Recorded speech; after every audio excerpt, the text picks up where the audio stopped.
برائے خوشنودی مولا عباس رحمۃ اللہ علیہ السلام بی بی سکینہ سلام اللہ علیہ مولا حسین علیہ السلام بی بی زینب سلام اللہ علیہ آواز بلند نعرہ السلام اللہم صل علی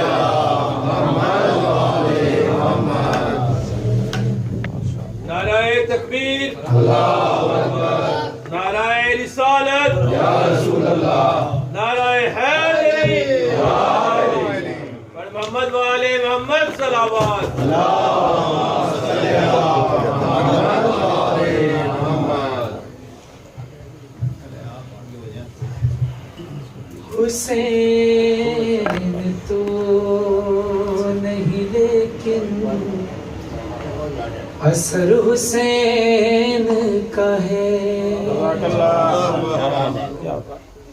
حسین تو نہیں لیکن اثر حسین کا ہے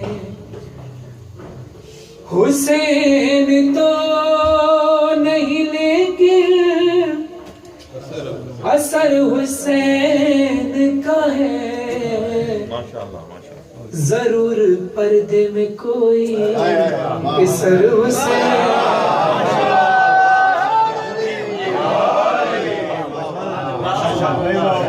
ضمیر الواری صاحب لکھتے ہیں ضرور پردے میں کوئی اثر حسین کا ہے بدن پہ خاک شفا رکھ کے ہم بتاتے ہیں بدن پہ خاک شفا رکھ کے ہم بتاتے ہیں سفر ہمارا ہے زادے سفر حسین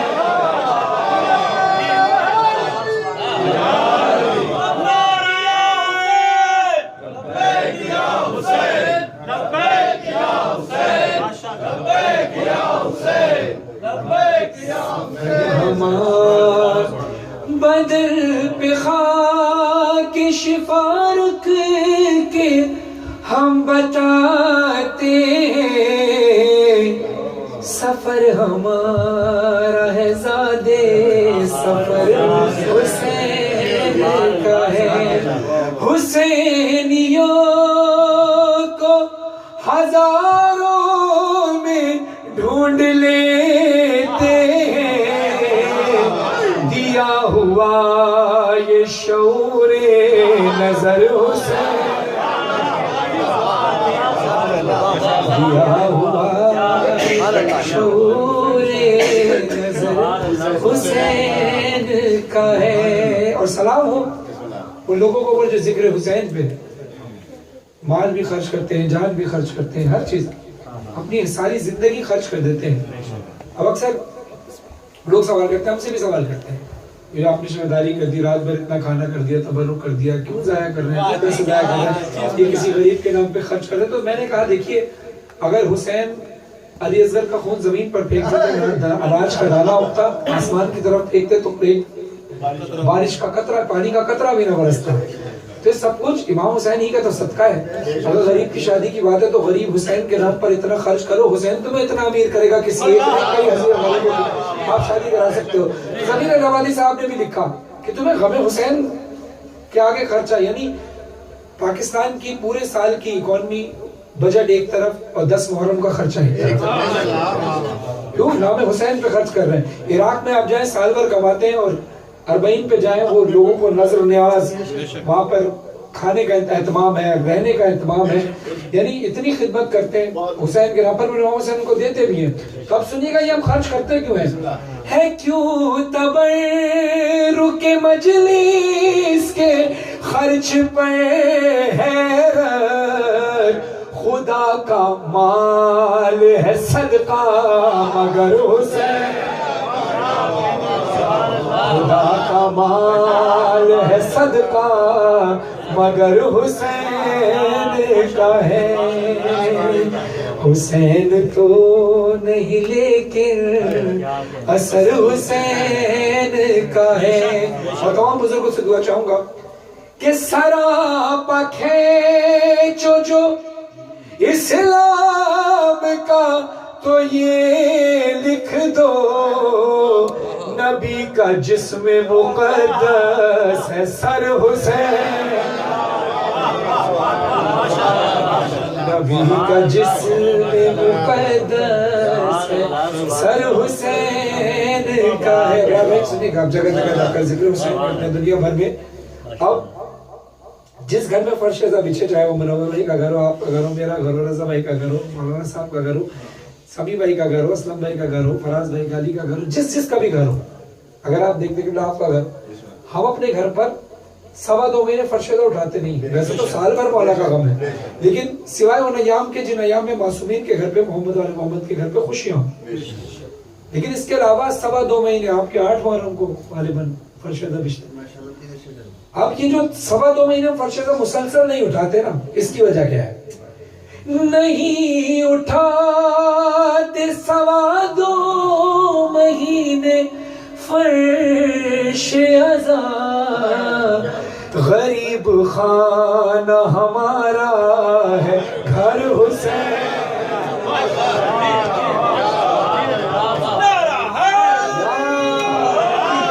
غریب خانہ ہمارا ہے گھر حسین کا ہے مکتب پیش خدمت ہے نہیں ہے کرتا حسینی ضمیر کا سودا عطا کیا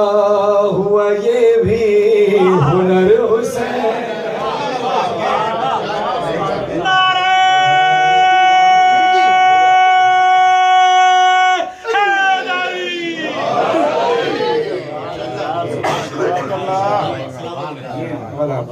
قبول کریں بلال قاسمی صاحب میرے پسندیدہ شاعر بھی ہیں ذاکر بھی ہیں بہت اچھے کلام لکھتے ہیں لیکن ایک اس میں سے کلام کا انتخاب کر کے آپ مومنین کو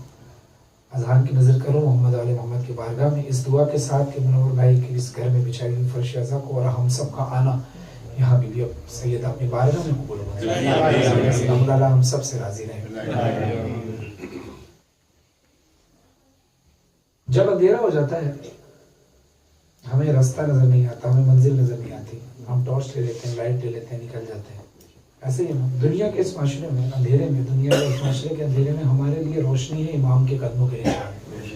بس اس کو فالو کرتے جائیں منزل بھی آسان ہے راستہ بھی آسان ہے منزل بھی بہترین ہے تو اب اسی بات کو ملحوظ خاطر رکھتے ہوئے بلال قاسمی صاحب کو ایک کلام پیش کر رہا ہوں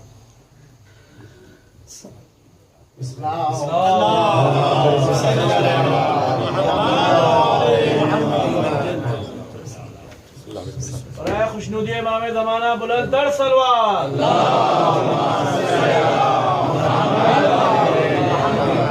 ابھی ذکر ہی ہو رہا تھا ہندوستان کا ہندوستان سے تشریف لائے گئے ہمارے بہترین عالم دین مولانا قمر رضوی صاحب تشریف لائیں میں دعا کرتا ہوں کہ سیدہ بی بی ان کا آنا اپنی بارگاہ میں قبول فرمائے اور ہم سب آپ کے مشکور ہیں تو بلال قاسمی صاحب کے کلام کے چند اشعار پیش کر رہا تھا گپ اندھیروں میں بھٹکنے سے بچا رکھا ہے میرے مولا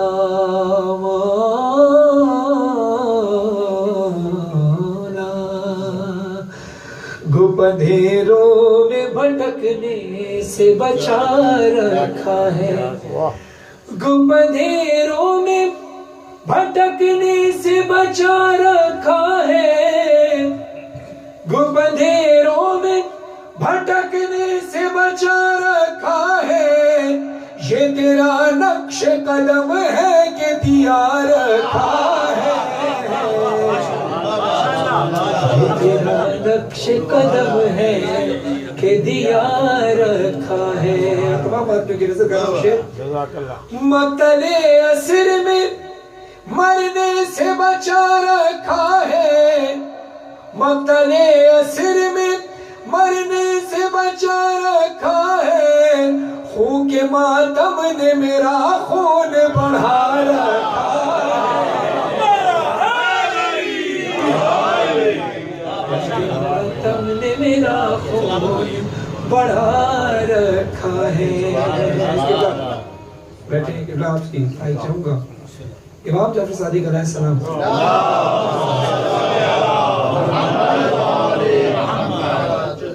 امام نے ارشاد فرمایا کہ جب کسی نے امام سے سوال کیا مولا ایسا کیوں ہوتا ہے کہ جب واقعہ کربلا بیان ہو تو مومن کی آنکھوں سے بے ساختہ آنسو نکلنے لگتے ہیں؟ تو مولا نے کہا وہ اس لیے کہ جب اللہ مومن کی خلقت کر رہا ہوتا ہے تو اس کی مٹی میں تھوڑی سی مٹی خاک شفا کی ملا دیتا ہے. ایسا لگتا ہے یعنی مومن کے جسم میں خاک اس کی مٹی میں خاک شفا ملی ہوئی ہے. اب یہ ساری دنیا تباہ ہو جائے گی کربلا زندہ رہے گی. معصومین کے وہ روضے اطہر جہاں جائے وہ اسی طرح اٹھا لیے جائے گی, کربلا اسی طرح اٹھا لی جائے گی. تو پھر دل کہنے پہ مجبور ہو جاتا ہے کہ اب مجھے کون مٹائے گا بھلا کرب و بلا, اب مجھے کون مٹائے گا بھلا کرب و بلا, میں نے خود کو تیری مٹی میں ملا رکھا, میں نے خود کو تیری مٹی میں ملا رکھا ہے, میں نے خود کو تیری مٹی میں ملا رکھا ہے. جب علم دیکھتے ہیں ممبر ہوتا ہے اس کے ساتھ علم لازمی ہوتا ہے کہ ممبر رسول سے منسوب, علم کیونکہ نبی نے علی کو دیا تھا علی سے منسوب. اب جب ممبر پر علم نظر آتا ہے تو پھر کس حسین انداز سے بلال غازی صاحب لکھتے ہیں ایک اشارہ ہے یہ ممبر پہ علم غازی کا, ایک اشارہ ہے یہ ممبر پہ علم غازی کا, جیسے حیدر کو پیغمبر نے اٹھا رکھا,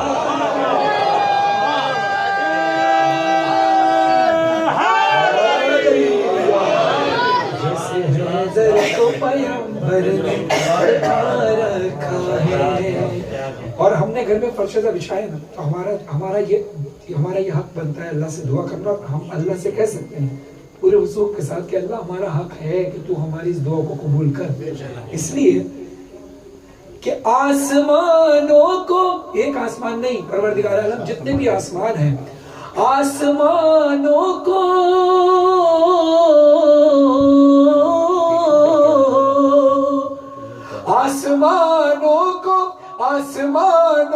میرے گھر میں بچھا دے یا رب,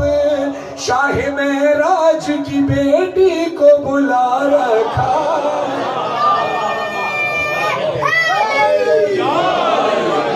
شاہ معراج کی بیٹی کو بلا رکھا. اور یہ نمازیں تو نمازی کو جگاتی ہے بلال, یہ اذانیں تو یہ نمازیں تو یہ اذانیں تو نمازی کو جگاتی ہے بلال, یہ اذانیں تو نمازی کو جگاتی ہے بلال, مسجدوں کو علی اکبر نے جگا رکھا.